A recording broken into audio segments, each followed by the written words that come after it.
Well, hello, everybody, and welcome to episode 52 of the Dan John University podcast. Welcome back. One of our listeners sent me an interesting email. The listener said that my podcast is a lot like my book, Intervention. Intervention. Tom Plummer did a great job writing the forward here. And basically, when I talk about working with people, especially normal clients, not non-athletes, people who have just general goals, not performance goals, there's a series of questions I walk them through to make sure we're saying the same thing. When my new book comes out, Essays, I'm even clearer on some things about goal setting than I even used to be, because the more I kind of work with people on their goals, the more of those disconnects I start to discover. Most people's goals are pretty straightforward and relatively doable, but it's all the other things, the big one is something called life, that get in the way. So as we begin today, I want you to remember that sometimes I question the question as much as I answer the question. If you find that annoying, well, I apologize. Thank you. Let's get started. Our first question is from Doug. He says, I'm 65 and 5'10", 170 pounds. Well, good for you. Good for you. I follow the park bench workouts 3 times a week with daily mobility and walking on off days. I feel good and believe I can follow this for a long time. Good. Could you recommend some fun and challenging strength fitness goals in the push, pull, squat, hinge, and carry groups that would be good to work towards at this stage of my life? I still like to challenge myself. I would go back to my basic standards. Can you bench press your body weight, which is 170? And if you can bench press it, now in the past, I would have you keep going up with more reps. But one thought you might want to have, Doug, especially for your shoulder health, can you do a 170-pound clean and press, which is a nice lift, dare I say, impressive. For the pull, boy, depending on how your elbows feel, but I'd love to see you be able to do 5 to 10 pull-ups anywhere in that range. I think would be a great goal. For squatting, I still am a big fan to be able to back squat your body weight. And traditionally I said 15 reps, but now with I'll stick with 15 reps because you're at 65. With my military guys, I'm trying to get them up to one set of 25. Hinges, I'd love to see it. Let's combine the hinge and carry group. Let's put them into one. I would love for you to trap bar deadlift, double body weight, and then walk with it. I think trap bar and walk with it. I think that would be a delightful test. And like if you say, I can't deadlift that much now, okay, well, let's work on a deadlift. And if you're worried about the carry, well, let's worry about the carry.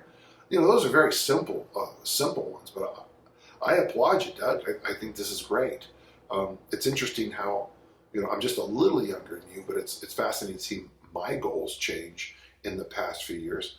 I have right now, I have a body weight goal, and it means nothing. It is strange to think that, I was joking the other day that I have that genetic Irish round face, and we were laughing about it, and I thought, well, let's see what happens if I do these little nutritional tweaks and we can bring that down. So I like to experiment. I like to challenge myself too, Doug, and I think that's what keeps me going, keeps me in the game, so to speak. Hey, do me a favor, if you like these, Doug, not have to do them, but if you like them, write them down, and would you let me know as you kind of accomplish a few of them? And I got to tell you, if you have a day where you clean and press your body weight, and you do 10 pull-ups in the same day, that's a good day, my friend. All right, thank you. We have a question from Zachary. Now, when I was preparing for this podcast today, I read this article, and I'm afraid, Zachary, there's some things here that let's just talk about. Okay. Can you explain keeping your shoulders packed during a kettlebell press. Yeah, I kind of like the way it was explained to me the first time I ever went to a cert, is that ears are shoulder poison. So you want to keep your ears as far away from your shoulders as you can, and you'll even notice right there, I dug it in. So if you're Olympic lifting, I always tell people, to put 2 pencils inside the lat and where the tricep meets, and try to break those pencils, because that's the position you want to be. There's nothing new about this. Tommy Kono said the same thing. I also call it Mr. Universe chest. With the kettlebell now, things are a little different because of the bell's going to be here. So what a packed shoulder means in the press is it's down here. And as I press, my press goes into a natural J curve. As I'm going to press, my hand, as I start, my hand moves away just a little bit until my forearm is perpendicular to the ground, and then I just drive up. And if I do it correctly, where I'm driving up so that my I want my bicep on my ear, I want that weight back a little bit.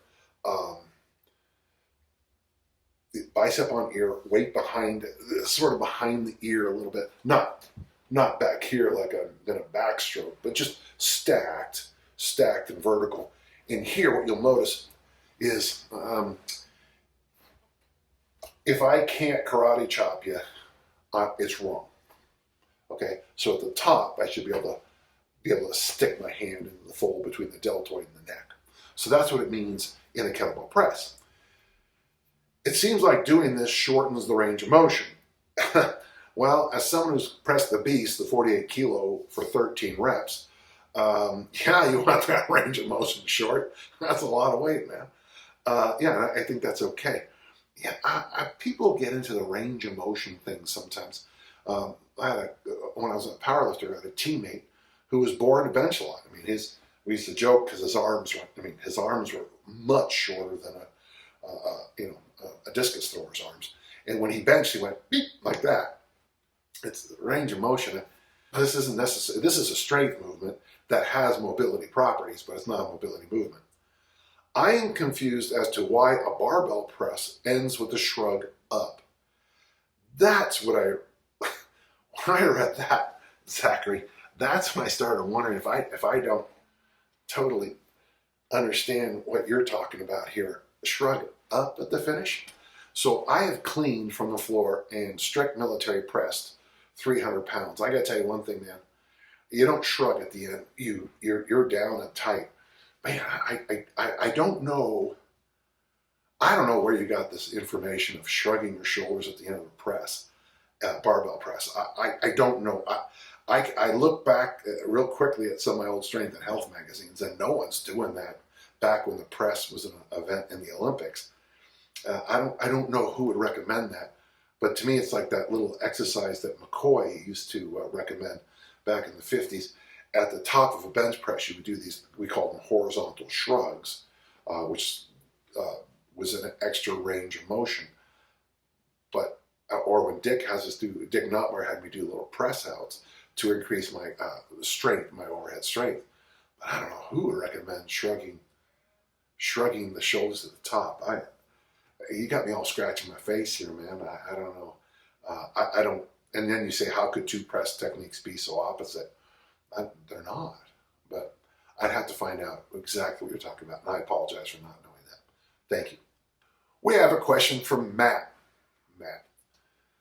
I have a training partner with an extensive martial arts background, and he has strong opinions that most training protocols lack, here we go, transverse plane movements. That is, we always move things forward, backwards, up and down, but never from right to left, left to right. Yeah, because you don't want to end up injured, but we'll move on. I believe I heard you speak on anti-rotation movements, Pavlov's press. We don't do those. And of course carries, but I would like to hear your thoughts on my training partner's position and whether you see value in incorporating things like single arm swings, dead stop, kettlebell cleans and snatches, etc., for a quadrant 3 athlete.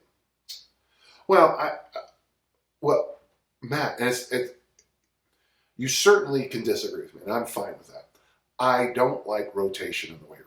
As a discus thrower, I threw 10 to 15,000 throws a year for 40 years. And so I never saw the value in doing more rotation work, especially late in my career, because we want anti-rotation work so that the implement goes farther. Anytime we tried doing rotation work, we got hurt. Oh, we used to do discus twists and some Czechoslovakian drill that we did.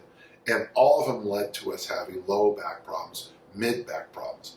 In fact, that's kind of what we used to call poor man's chiropractor. We used to come up with all these ways to pop ourselves to, get the whatever. And I apologize to all the chiropractors for what I just said. But I'm just not a believer in it. Certainly at certs, I teach the one-handed swing because I have to. And obviously, we like the one-handed clean. And of course, you have to snatch one-handed, I think. But I'm just not a big believer in that. And I know I'll go to different workshops and some people hang their hat on it. But take a video of it and send some of that stuff to my good friend Dr. Stu McGill, and I would be interested to see what he says. Now, he might say something because he's very logical. Well, he would probably start off with it depends. If you have a certain kind of spine, you can probably get away with it. But, for someone like myself, that might be the one straw that breaks my back. So I don't like them. It doesn't mean you can't. But I think there's far better ways to work on rotation by doing the sport. And if you're in the martial arts, you're doing rotation work every time you're on the mat, and just build up the center. Like one-legged training, I know many people disagree with me on this, but I like to stay on the side of safer for most people. Thank you. Dan, what a nice name. I saw in one of your fireside chats that having a calm or focused mind was something that came up several times as something to cultivate as an athlete and or lifter. Can you elaborate on what that means? What does this look or feel like to you? Well, Dick Nottmeyer used the concept of tranquil mind. And basically, and by the way, my whole peaking program is based on the whole idea. Checklists, buy the flights early, get the hotel early, send the registration in early, keep everything in one folder. If the competition's at 9, practice at 9 in the morning. And the reason I believe in that is because once you start the event, throw any cliche you want, but the hay's in the barn. It's too late to impact it. So if something bad happens, you just got to go, I don't care. Mike Pekowski and Mindy, in their book, they quote me, and it's called Rule Number 8, and it's from lessons I learned in 2004. When the judge calls your name, I don't want to hear about your bad haircut. I don't want to hear about the fact you had a stupid breakfast. It was loud in the hotel. It don't matter. You step in and you compete. And so what a tranquil mind will do for you, first off, is let some of that stuff just slide off of you. Now, when I was studying at school, I took many Far Eastern philosophy courses. And one of my professors said a very interesting thing one time about the way the samurai statues were. I use it, by the way, in instantly. And they have this relaxed eye focus, where you're kind of seeing everything at once. And it's interesting, Dan, because that little trick actually helped me achieve a more tranquil mind. I would also suggest the work of Bud Winters. I found that wearing some extra clothes and literally just shaking my limbs, the extra clothes makes me warmer, and shaking my limbs bleeds off a lot of the tension. But once I compete, man, then I get yerk. Yerk is a term that hawkers use for the way a hawk looks, At my brother-in-law's wedding, at our weddings in our family, we either have a Highland Games the night before at the rehearsal dinner, before the rehearsal dinner, or sometimes at the wedding we'll have a Highland Games. And I was best man at my brother-in-law's wedding, and so I had to get the toast and all that. And Also, Nick Clark, the judge, yells, Dan, you're up. And I walked over and he said, it was funny to watch you happen. Because you walked over, you were the best man at the wedding, and then I picked up the stone or the 56-pound weight for distance or whatever it was. And all of a sudden he said, I looked in your eyes, and you had gone from happy-go-lucky Danny to world championships, last throw, best throw time. Because I had that, I had that hunger. Let me have you, Relax and Win has come out again. It's so much more reasonable now. I want to say it's back to the 20s versus the 300s. I like that book a lot. I would also suggest maybe you look at my book, Now What? Because I actually go through a lot more of these tools. But yeah, it's teaching yourself to have a tranquil mind. It does help to read. Another thing I do is brain.fm, and I have certain things I listen to when I'm focusing, writing, and there's certain things I listen to when I'm trying to relax. I call it my afternoon meditation. My children call it my nap, and that hurts my feeling. But so I do think you can train yourself to do this pretty well. I should hope that helps. Thank you, Dan. We have a question from Andy. Andy says, when coaching high school athletes, that's a tough one, man. How do you deal with their desire to use bodybuilding techniques even when you give them a more athletic-based approach? Should I restrict students from doing bicep curls and the like? Yeah, it is. The second you say weightlifting to a teenage boy, I don't think that's going to change. I'll give you a piece of wisdom. Never program bench press or arm work for teenagers. Don't waste your time. They're going to bench. They're going to do arm work. They're going to train like bodybuilders. So I always suggest, it's funny, I didn't really do a very good job of this as a coach because I was so, we're pretty on task, but give them 15 minutes free at the end of the workout to do it. Okay, now do whatever work you think you need to do. And you'll see the boys leaning over doing those alternate arm curls and that, the concentration curl, all that stuff, to get their arms, bursting at the seams to 13.5 inches around. I would agree with every great strength coach in history. You want to think about, you want to have the barbell on the ground, you want to have them pick it up, you want to put barbell on the ground, put it over their head, squat with it, that's the keys. And then the other stuff is the desserts and the gravies, okay? Hope that helped. Yeah, a second question here, Andy. And also, how would you encourage more students to train even though strength training is non-compulsory? Yeah, it would be nice if we could get that in the curriculum. At my junior high, every single kid at Southwood could clean, every front squat, every single kid.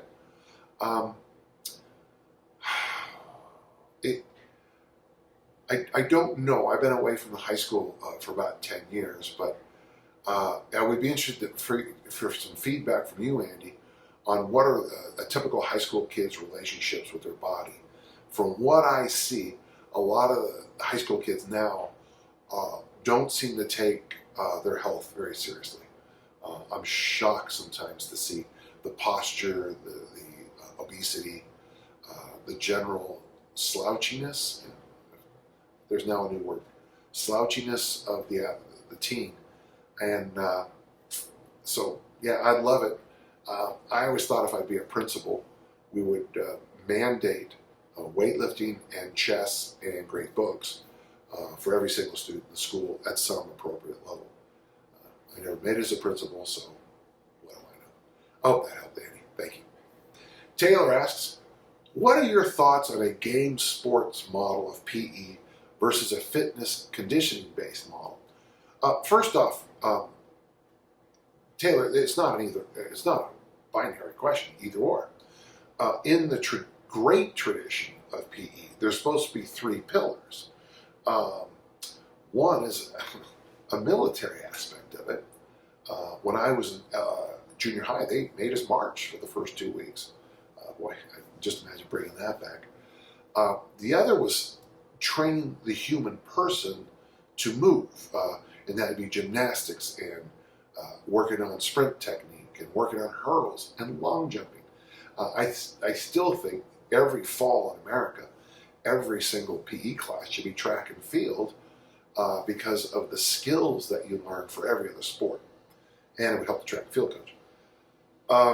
And the third pillar was games and sports. Sadly, from what I saw in the PE departments I worked with at the schools I was at, it just became they rolled out the balls. I would watch classes where the PE class was pickup games of basketball, and if the kids didn't feel like doing anything, they'd just shoot around. That's not doing anything for anybody. So the first thing I would like you to do is, if you can, oh, by the way, the military application, don't think negative on that. Every piece of male gymnastics equipment comes from the military tradition. The pommel horse was a horse. The high bar was the escape. The rings were escapes. I don't remember how they all work, but yeah, it was escape and evasion basically. There's still some value to that, but I would start thinking more on that line. I talk about my junior high a lot, but we were graded across three things. First, if it was a game, how our team did in the tournament. Number two, we had individual skill sets for every single sport we played. So, you get 10 free throws and how many you made. And the third was a written test on the rules of the game. And I would love to see us come back to that. If you were hired as a PE coach at a school with no boundaries to create a PE program for high schoolers, what would it look like? You would probably see a lot of original strength. You'd probably see a very basic, probably my Southwood program for the bulk, probably 2 to 3 days a week. They would clean, military, front squat, bench press. If I could, I would have an obstacle course.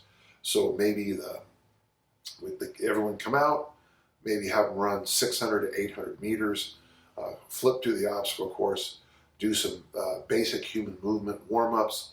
A couple days a week, we'd go into the weight room. We'd do 3 sets of clean, military, front squat, and bench. There'd be on days where you had just this, if you're doing a game, you would try to get them into the sport as soon as you could so you have more time to play.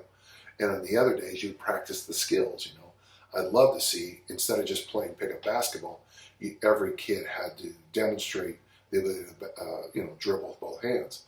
Whenever my European friends come to Utah to watch our elite soccer players play, first thing they always say is, these kids all kick one-footed. They can't use their left leg. And I'll say, well, this is some of the best players in Utah. And famously, someone said to me, well, they couldn't play in a pickup game in Dublin or whatever it was. So that's what I would do. What do you think would be the biggest constraint or holdback? The same one I had to deal with my whole career. Everybody who comes into your PE class has a body and they think they're an expert on it. Moms get angry if their kids get sore. Moms get angry, there's a million things. I hope that helps. The biggest thing you need to do is have everyone in it would be nice if you get your sports coaches in. Everybody's singing along together. Everybody's supporting. So your basketball coach would maybe come in and talk about basketball, which would be great. They won't. The basketball coach won't. They won't. But I know the football coaches, the wrestling coach, cross country coaches, the track coaches, almost universally would come in and talk about the sport. Maybe help you with some basic, simple drills. Every single person in the department has to be on the same page, and that is really difficult. It took me probably 4 years and a firing to get everybody on the same page in our department. So it takes a while. All right, thank you so much. I hope that helped. We got a question from Justin. I'm fond of the idea that anything worth doing is worth doing every day. I agree with you. I have a need to sprint for work in law enforcement, and the other physical need is mostly to wrestle a person after that. My thoughts are to try to mimic those things in an easy strength fashion with sprints, Turkish get-up, deadlifts, and pull-ups. Yeah, I'll give you some advice. I suspect your recommendation for volume of Turkish get-ups, pull-ups, and deadlifts would be 10 reps per day, but what would you suggest for easy straight style sprinting? Well, the first thing I want you to do is think in a different way. I'd like to see you do those lift and sprints. So goblet squats, drop it and go. Front squats, drop and go. Those kinds of things. And then I'd also recommend to you that maybe one day a week, after your set of deadlifts, say like you're doing 2 sets of 5 or 3 sets of 3. Let's go 3 sets of 3. You do a set of 3 in the deadlift. You let go of the bar and you bear crawl away. So you're going to turn this into a level training exercise. I sure hope that helps, Justin. Thank you. We have a question from Alex. Is there a substitute for squats? Okay, so I believe the 5 fundamental human movements: push, pull, hinge, squat, loaded carry. And then the 6th movement includes just about anything else you can think of. So yeah, I would say squats are a fundamental movement, but replacing them is going to be tough, which is why this question from Alex I think is going to be helpful for a lot of you. My mother has weight and knee issues. I'd like to see both of those dealt with. I don't want to drop them out of her routine because we all know how important squats are. She doesn't have any machines. All she has is a few dumbbells. She is in her 70s. I also have her walk a lot, do hinges with light dumbbells, overhead press, bench push-ups, and lateral raises. Well, all I can tell you is it's the thing that got me back on my feet after my little issue with my hips. If you don't know what 6-point rocks are, go see my good friend Tim Anderson, Original Strength. It's when you're 6 points, so hands, knees, and feet are on the ground. Now, if it hurts her knees to be on her knees, you can pad them up, or you can do these bear style. That's what so I had to come up with keep coming up with new words every week. So 6-point is hands, knees, feet. Bear style is hands and feet only, but you're just bare off the ground. I would suggest doing the 6-point first, and you just rock into the deep position and come out. You rock back, come out, rock back, come out. This is not exaggeration. We do these every single day in my gym. Every single day. The rock is a mainstay of what we do. So here's the thing. If she has weight issues, squatting might be too hard for her just because of the load. But by getting on her hands, knees, and feet, load is no longer the issue. The issue becomes the movement. And I'm just such a big fan of those, Alex. And I have to thank you for doing this for your mom. I'd love to see her, that walking and those hinges. Let's make those the mainstay of what we would call the training, with the other stuff thrown in, and using the 6-point rock or any other variations you can come up with as like a mobility movement. I still think the squat is more of a mobility movement than a load movement for many of the people I work with. The problem with listening to a guy like me, and I can't do anything but explain it, is someone's going to take that out of context. Dan John doesn't believe in load and squats. Well, if you're a power lifter, yeah, that's your sport. But for the rest of us, we have to use every movement appropriate to our needs, our age, our medical history, and what we want in life, our goals. Alex, I hope that helped. We have a much different question from Gordon. I teach religious studies and humanities at a college in Montreal, Canada. My dad is from real close to there, a place called Sherbrooke. We found out after he retired that he was a Canadian, which is, if you want How I Met Your Mother, it was the same reaction. All of our courses are being moved online in the fall because of the pandemic. And I was wondering if you had any advice for preparing online courses. This is good, and we'll talk.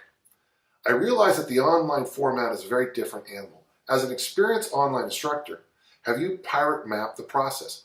Well, just last year, I went through and rewrote the curriculum for the 3rd time. Now, considering I've been teaching 22 years, that's good, because it means about every 7 years we have to go through and clean everything up. My only knock right now is that they demand virtual textbooks, online books. And I agree with what the school is doing, but it is hard to find an online a textbook that's put out by the textbook companies that, I say it's nice, reads well. It's a bit dry. Though this author is actually pretty good. Okay, a couple things, Gordon. And this is true for all you personal trainers too, who decide to go online. Let me give you again, one more time. First off, online education, everything has to be done before you start the class.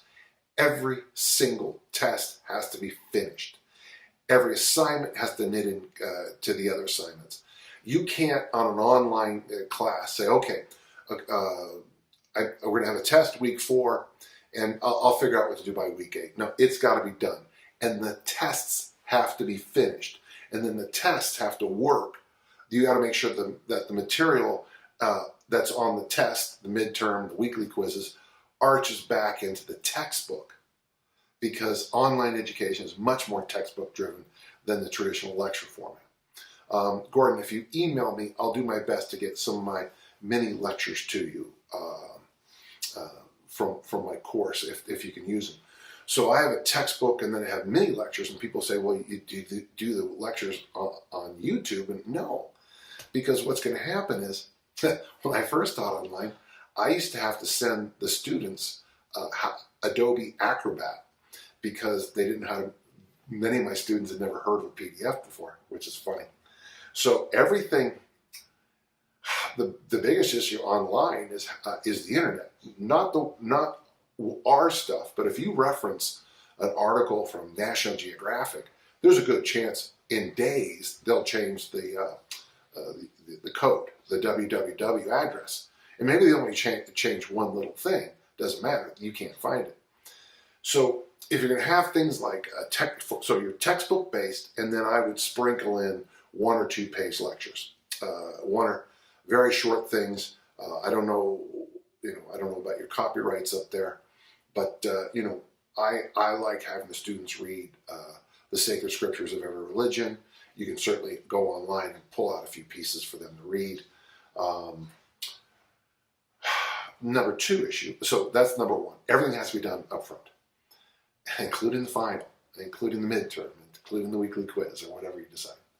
Number 2 is online education, like coaching online, is asynchronic. There is no time zone. Like when I'm trying to get together to talk to people from different countries, one of the first things I say is, what time do you want to do this? And they'll say, how's 9 o'clock? Well, there are 24 9 o'clocks every single day, because we have 24 time zones. So my 9 o'clock and your 9 o'clock in Montreal, Gordon, are 2 different things. So when you talk about things being what on time means, so an assignment is due midnight Montreal time, and you just have to stick with it. That is the finish time. So synchronic means that you never know. You're going to have what your noon is by one of your students midnight. Those are the 2 big ones. The first one sounds so simple when I say it, but it's difficult. I mean, you really have to know what you want to teach. Yeah, and if the textbook you use has those test banks, use it. But I'll warn you, sometimes they're not right. The questions that have the wrong answers, and it takes, if you decide to use them, it'll take a while to clean some of them. The other thing that's hard about online is, unless, like I have a proctored final, but the students are going to have their textbook open while taking an exam, and they are going to go, they're going to press Control F, and they're going to go to that one word, and they're going to, and it's, I wouldn't say it's cut and pasting, but it's not the highest level of learning. That's why so much of the work I do, I strive for synergy. For example, my papers, and I have 2 of them, the students have to write, is it 20? Sorry. 20 multiple choice questions from the materials of, say, 4 or 5 chapters. That's their essays. And the reason you have to go to that is now with the internet, and by the way, I'm sure those, had students go online and pull them right off the internet with the textbooks I used to have. So that's an F and a 0 for the semester. It's tough. It can be tough. But once class starts, it's the easiest teaching there is. Your job is to monitor the discussions, your job is to grade, and the system will take care of itself. I think some of the stuff that my daughter had to put up with, this idea of being live, I think that's insane. I just, I felt for the poor parents, they're work-a-day parent during the COVID epidemic, and you got to make sure little Billy is in his class at 9 a.m. And of course, turning on a class at 9 means by the time everything does this, it's 9:03 and Billy was late for the class. But he was probably one of the first because everyone else is coming in later. It was a disaster from what I could see. Teachers teach. We're gonna get through this. So those are some things. If you want more, this might be something that you and I need to talk with each other on the phone. I believe the kids still use telephones. And so if you have follow-ups, Gordon, podcast at danjohnuniversity.com, and we can talk in more depth. Okay? Well, I really enjoyed your question. As I'm speaking today, I'm doing a new experiment. Traditionally, about 3 or 4 times a year, I do something from Walter Longo called the fast mimicking diet. And it's about a 5-day period. Basically, I eat about 500 calories a day. Olives, nuts, and basically vegetable soup. And lots and lots of iced tea. That's way too hard during the COVID. And the fact that I've got construction in front of my house 24 hours a day. They're almost done. They say by September. So what I decided to do, I read some things up on something called the potato hack. My friend Adrian Craddock first told me about it. And then recently I've been reading some of Rusty Moore's stuff. So right now I'm doing a 2-day potatoes only thing. And I'll give you more information and follow-ups as we go. But it's eat all you want, but it's just potatoes. So I have red potatoes and I have Yukon Gold potatoes. And I'm just going to eat those for 2 days. One of the things that I've already noticed is potatoes are very high in potassium. And I've already noticed a few changes. Ever since, of course, I've had all the surgeries and I'm not in pain 24 hours a day. So my cortisol levels are probably normal. When we did the blood tests, my hormone numbers were fabulous. But I do think when I started adding sauerkraut to my meals for my gut biome, I started noticing that when I was doing my workouts, my sweat burned my eyes. And so if worse comes to worst, I think at least I'll edge my potassium to sodium levels into a positive direction. And I'm also interested, because they talk a lot about it, is that this is good for your gut biome. It's something called resistant starch. I'll give you a little heads up as I go through these little experiments. It's a rare month where I don't try something in the weight room or nutritionally or in recovery that is an experiment. The ones that work, I talk about forever. The ones that don't work, you never hear me mention it again. Well, thank you for listening, and remember, if you have questions, send them to podcast@danjohnuniversity.com. We'll do our best to answer any questions. The one thing, though, we've been answering a lot of questions, and you might find some in the archives. But hey, send away. Podcast@danjohnuniversity.com. Thanks again.